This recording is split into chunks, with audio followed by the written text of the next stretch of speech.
Sa gitna ng malawak na gubat, dumadaloy ang isang malakas na ilog.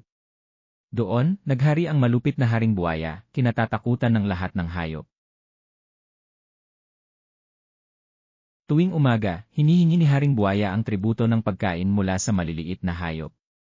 Takot silang tumanggi dahil alam nilang may kapalit ang hindi pagsunod. Mula sa itaas ng mga puno, tahimik na nagmamasid si Matsing.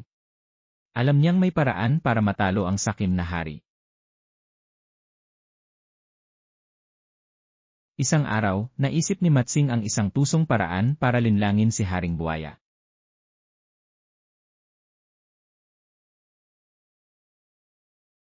Lumapit si Matsing kay Haring Buwaya at nag-alok ng isang hamon.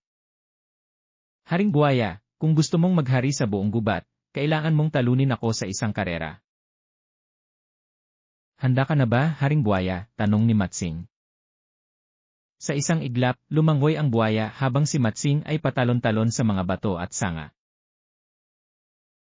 Habang abala si Haring Buwaya sa karera, itinuro ni Matsing ang isang malayong pulo. Doon tayo magtatapos, sabi niya, ngunit lihim siyang may ibang balak. Habang papalapit sa pulo, napansin ni Haring Buwaya na palalim ng palalim ang tubig. Hindi na siya makabalik.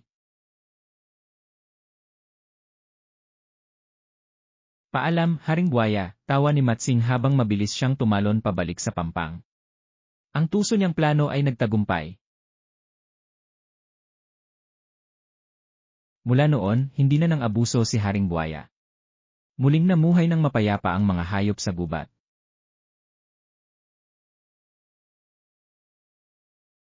Natutunan ni Haring Buwaya na hindi sa dahas nagmumula ang tunay na kapangyarihan. At si Matsing, siya ang naging alamat ng katalinuhan. At doon nagtatapos ang kwento ni Matsing at Haring Buwaya. Isang paalala, ang talino at diskarte ay laging mananaig sa kasakiman at dahas.